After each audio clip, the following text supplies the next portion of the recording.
Randy terbangun. Ia mencari keberadaan kekasihnya. Kemana dia? Ken. Di mana Sasha? Tadi ada di kolam renang, jawab Ken sambil menuang air panas ke dalam gelas berisi kopi susu. Oh. Randy mencari gadis itu yang ternyata sedang duduk di tepi kolam. Gadis itu terlihat sedang melamun. Ia menghampiri dan duduk di sebelah Sasha. Ren.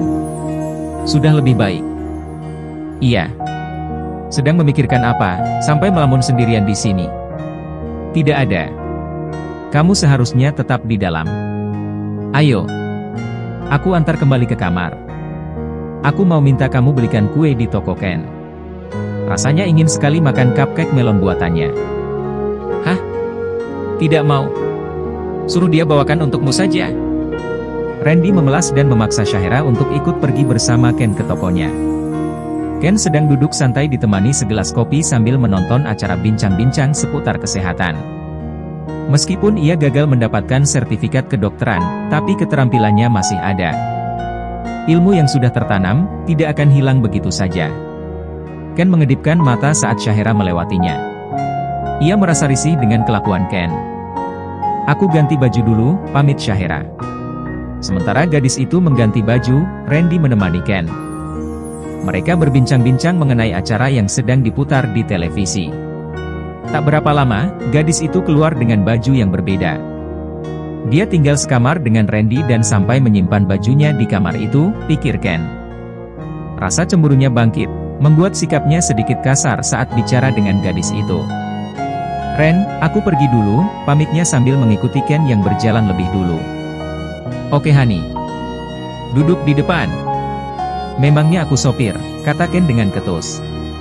Ia masih cemburu memikirkan gadis itu tidur sekamar dengan Randy. Kalau tidak mau jadi sopir, biar aku naik taksi. Ucap Sasha tak kalah ketus. Ia keluar dari mobil dan melangkah pergi. Namun, laki-laki itu segera menariknya dan mendudukkan Sasha di bangku depan, memasangkan sabuk pengaman lalu melajukan mobilnya. Shahira memalingkan wajahnya ke jendela. Ken melirik gadis itu dari kaca spion. Wajah cemberut gadis itu membuat Ken selalu ingin menggodanya. Kau harus membantuku membuat kue untuk Randy, perintah laki-laki itu dengan senyum jahil. Tidak mau. Harus. Karena aku tidak akan membuat kue pesanan Randy kalau kau tidak mau membantu. Ucapannya begitu mendominasi.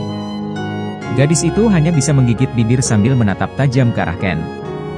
Laki-laki itu berpura-pura tidak melihat. Ia terus mengemudikan mobilnya, berputar-putar di jalanan. Shahira mulai kesal padanya. Stop! Ken memberhentikan mobilnya di depan toko. Shahira merasa pusing karena dibawa memutari toko sampai 5 kali. Dasar gila! Kenapa kau terus menggangguku? Tanya gadis itu dengan wajah merah padam. Kalau kamu tidak bilang, stop, aku akan terus berputar sampai bensinnya habis. Karena aku ingin bersamamu lebih lama, jawabnya. Ia tersenyum seperti tidak merasa melakukan kesalahan. Shahira membasahi bibirnya dengan menggerak-gerakkan mulutnya. Rasanya terlalu lelah ia bicara sampai bibir dan tenggorokannya terasa kering. Emosi meluap seperti lahar gunung Merapi yang meletus. Ken membuka toko. Ia lalu membalik tulisan di pintu kaca yang awalnya tutup menjadi buka. Mereka langsung menuju dapur yang terbuka di belakang meja untuk pemesanan. Ia tidak memiliki karyawan, karena itu dapurnya sengaja dibuat terbuka agar ia tahu jika ada orang yang hendak membeli. Bisa dibilang, dia pemilik toko kue tertampan di daerah itu. Baru saja buka, para gadis belia hingga yang berusia 30 tahunan, berbaris memesan kue dan teh.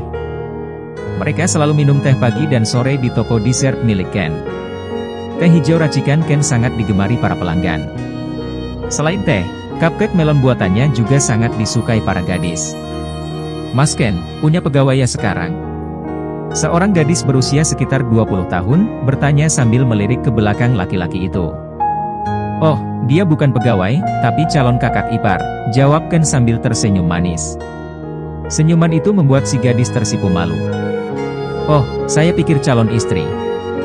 Gadis itu melirik Shahira yang terlihat kesal karena dikatai sebagai pegawai. Enak saja. Walaupun aku pengangguran akut, aku tidak mau jadi pegawai laki-laki menyebalkan itu. Shahira menggerutu dalam hati.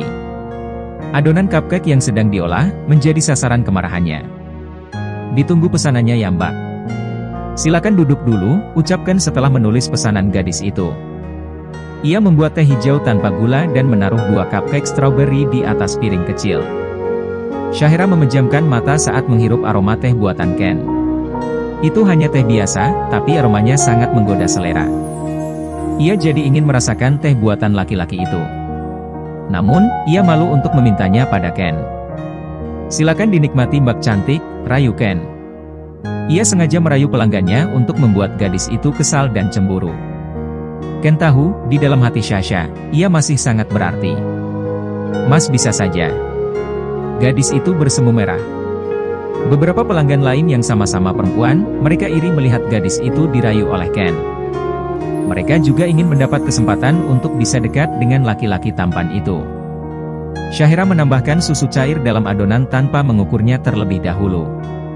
Ken segera berlari dan merebut mixer di tangan gadis itu. Ia tahu, Syahira melakukannya karena cemburu. Namun, merusak bahan adonan membuat mereka harus mengulang kembali dari awal.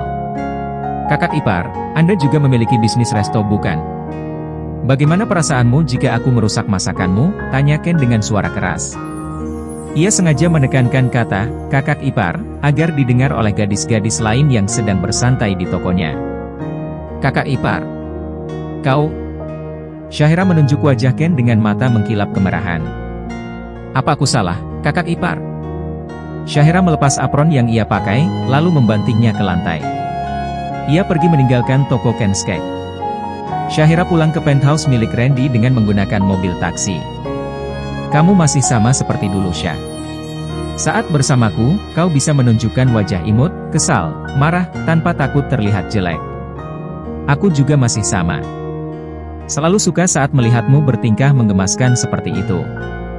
Ken berusaha mendapatkan hati gadis itu kembali, meski ia tahu Randy akan menikah dengan gadis itu.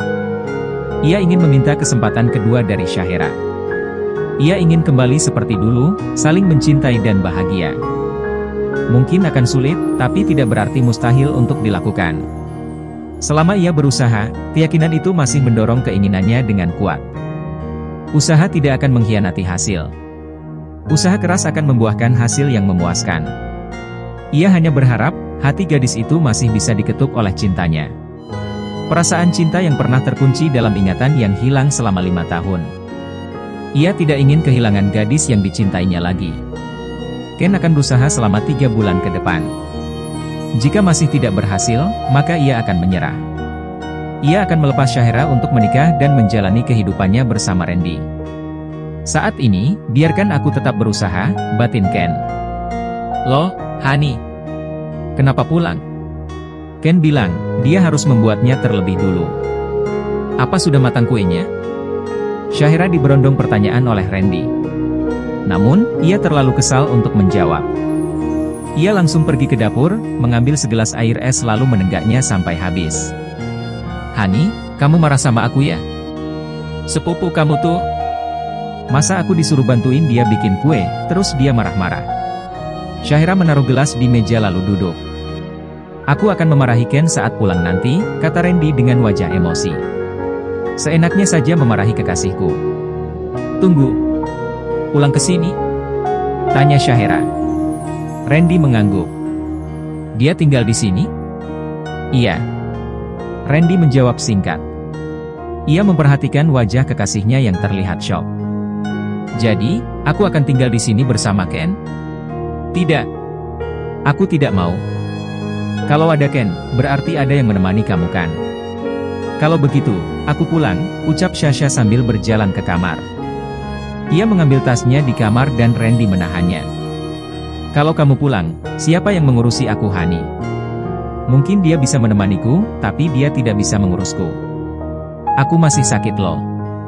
Coba pegang. Randy menarik tangan gadis itu dan menempelkannya di kening. Syahira menghela napas. Randy memang masih demam. Dan ucapan laki-laki itu benar. Ken bisa menemaninya, tapi tidak bisa merawatnya. Ia menaruh kembali tasnya di atas meja rias. Oke. Aku akan tinggal di sini sampai kamu sembuh. Syahira menarik tangan Randy dan menyuruh laki-laki itu berbaring. Sebaiknya diam di kamar, supaya cepat sembuh. Jadi, aku bisa cepat pulang. Aku tidak mau lama-lama tinggal seatap dengan Ken. Aku takut hatiku berpaling padanya lagi, Ren. Randy menurut dan berbaring di kamar. Karena kekasihnya itu ngotot ingin makan kue, terpaksa Shahira kembali ke toko. Shahira meminjam mobil Randy untuk pergi ke sana. Tiba di toko, ternyata Ken sudah menutup tokonya. Ia sudah membalik tulisan buka menjadi tutup. Laki-laki itu terlihat sedang merapikan kursi. Tok tok tok. Ken menoleh. Ia terpaku melihat gadis itu kembali lagi. Shahira mengetuk pintunya berkali-kali, meski Ken sudah menoleh. Kemudian laki-laki itu sadar, ia sudah mengunci pintunya. Ia pun bergegas membuka pintu. Lama amat sih. Maaf Nona, apa tidak lihat tulisan di pintu? Ken bertanya sambil menurunkan tirai dan menutup kaca toko juga kaca pintu. Aku lihat, tapi sepupumu memaksa supaya aku pulang membawa kue melon buatanmu. Semua kue sudah habis, aku mau pulang dan beristirahat. Kuenya sudah habis terjual, tapi kamu bisakan membuat satu untuk sepupumu. Apa kau perhitungan dengan saudara sendiri? Nona, aku mau saja membuatnya untuk Randy, tapi bahan-bahan kue sudah habis. Apa kau mau menemaniku belanja dulu? Tidak kan? Mau, jawab Sasha dengan cepat. Benar-benar tunangan yang patuh. Aku, jadi makin semangat untuk mengejarmu, goda Ken. Shahira menutup mata dan mencoba menahan emosinya. Ia merasakan hembusan napas di depan wajahnya. Wangi aroma maskulin menggelitik indera penciuman gadis itu. Waktunya yang lembut, membuat Shahira terbuai. Seolah-olah ia sedang menghirup udara di hamparan padang bunga. Harumnya menenangkan perasaan yang sejak tadi dibuat kesal oleh Ken. Shahira membuka mata, kemudian terbelalak. Ternyata wangi maskulin itu berasal dari laki-laki di depannya. Ia sengaja mendekati gadis itu tanpa suara, menunggunya membuka mata lalu menyerangnya dengan kecupan. Ia memberontak, tapi selalu, ia kalah dari laki-laki itu. Shahira melakukan perlawanan dengan menggigit bibir Ken.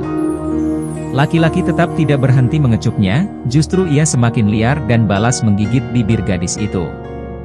Shahira yang kesakitan akhirnya membuka mulut dan hal itu memberikan Ken akses untuk menjelajahi rongga mulut gadis itu. Ia mulai lemas dan hampir kehabisan napas. Ken tidak memberi jeda untuk gadis itu mengambil napas. Perlahan-lahan tubuhnya semakin lemas dan menggelosor turun. Ken segera menahan pinggang gadis itu agar tidak terjatuh ke lantai. Shahira tidak punya kekuatan lagi untuk memberontak. Cih! Baru kucium. Belum kutiduri, tapi sudah lemas begini, goda laki-laki itu. Kau, tidak tahu malu. Brengsek! Shahira memaki dengan napas tersengal. Aku suka menjadi pria brengsek, tapi hanya padamu aku melakukan hal sebrengsek tadi, jawabnya. Ia membungkuk sedikit, lalu menggendong gadis itu ke mobil. Kalian sudah pulang? Mana cupcake melon pesananku? Tanya Randy saat mereka masuk ke rumah. Ken menunjuk Shahira di belakangnya. Setelah berbelanja bahan-bahan tadi, Ken langsung membuat kuenya lalu mengajak gadis itu pulang. Di tangan Sasha kini, menggantung plastik berisi 6 buah cupcake rasa melon. Sementara Randy menghampiri gadis itu, ia pergi ke dapur dan mengambil air es. Wah! Akhirnya cupcakeku. Terima kasih Hani. Peluk. Ken menaruh gelas dengan kasar. Mereka berdua sampai menoleh ke arah laki-laki itu. Dari sanalah, Randy melihat bibir bawah Ken terluka, seperti bekas gigitan. Bibirmu, kenapa Ken? Tanya Randy sambil menunjuk bibir bawah laki-laki itu. Tergigit saat mencoba kue. Oh. Ia melirik ke bibir Sasha yang sama-sama terluka. Bibir atas kamu juga terluka. Karena mencoba kue, Hani, tanyanya sambil mengusap bibir Shahira yang terluka. Wajah gadis itu bersemu merah. Ia hanya menarik senyum tipis untuk menjawab pertanyaan Randy. Gadis itu segera mengambil piring dan menata kue itu. Sementara Ken pergi ke kamarnya. Ini sangat enak. Makan sedikit, ucap Randy. Ia mengambil potongan kecil kue lalu menyuapi Shahira. Obrolan keduanya dapat terdengar jelas oleh Ken di kamarnya. Ia sangat bahagia beberapa saat lalu, ketika ia mengecup wanita yang dicintainya. Namun, sekarang ia tiba-tiba merasa kesal, cemburu, dan marah. Setelah makan kue, Syahira memberikan obat demam kepada Randy. Dengan manjanya, Randy meminta bonus kecupan di bibirnya untuk menghilangkan rasa pahit. Mendengar permintaan Randy, Ken bergegas keluar dan menghampiri mereka di dapur. Belum sempat bibir mereka bertemu, Ken datang sambil membawa mie instan. Syahira segera menjauhkan diri. Ia merasa canggung bertemu muka dengan Ken.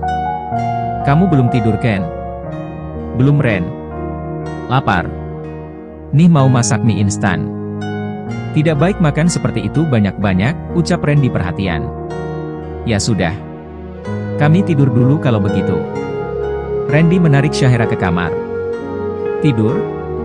Berdua?" Ken menatap pintu kamar Randy dengan wajah merah padam. Dia sudah berusaha menggagalkan mereka berciuman, tapi mereka malah pergi ke kamar dan berpamitan untuk tidur. Ken mondar-mandir di dapur.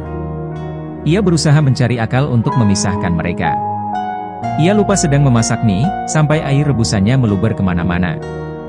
Ken mematikan kompor dengan panik. Ia tersiram air rebusan saat mematikan kompor. "Tok, tok, tok. Ada apa, Ken?" "Aku tidak peduli kalau biasanya. Tapi, saat ada aku, dia tidur di kamar sebelah."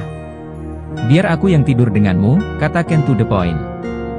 Randy menurut, ia menyuruh Syahira pindah ke kamar sebelah.